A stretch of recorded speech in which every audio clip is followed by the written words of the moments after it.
नमस्कार, आपके साथ में हूँ वैशाली और आप देख रहे हैं लल्लू लाल न्यूज चैनल।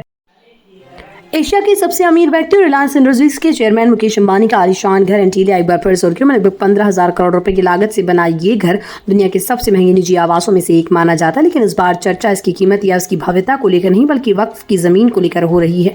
दरअसल ये दावा किया जा रहा है कि मुंबई के मालाबार हिल स्थित एंटीलिया वक्फ बोर्ड की जमीन पर बना है। इस दावे ने राजनीतिक और सामाजिक हलकों में एक बार फिर बहस को जन्म दे दिया।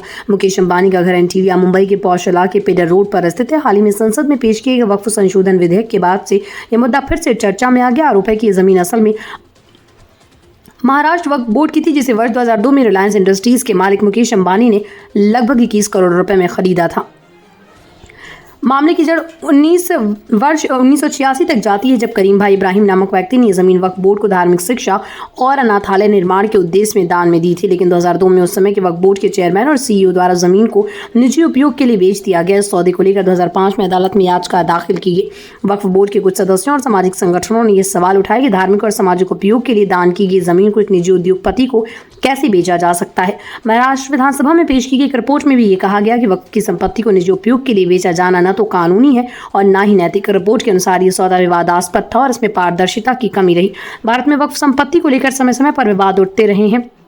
वर्ष 1950 में वक्फ बोर्ड के पास लगभग 52,000 एकड़ जमीन थी, जो अब बढ़कर 9.4 लाख एकड़ हो गई। इनमें से जो जमीन पर अवैध कब्जे हैं, विवादित बिक्री और कानूनी दावों की भरमार है। सरकारी रिपोर्टों के अनुसार वक्फ की संपत्ति को केवल धार्मिक, सामाजिक या शैक्षणिक उद्देश्यों के लिए इस्तेमाल किया जा सकता है। इसे निजी या व्यावसायिक उपयोग के लिए बेचना या हस्तांतरित करना कानून के विरुद्ध है। हालांकि एंटीलिया को लेकर वक्फ बोर्ड की ओर से कोई नया आधिकारिक बयान नहीं आया, लेकिन मामला अब भी अदालत में विचाराधीन है।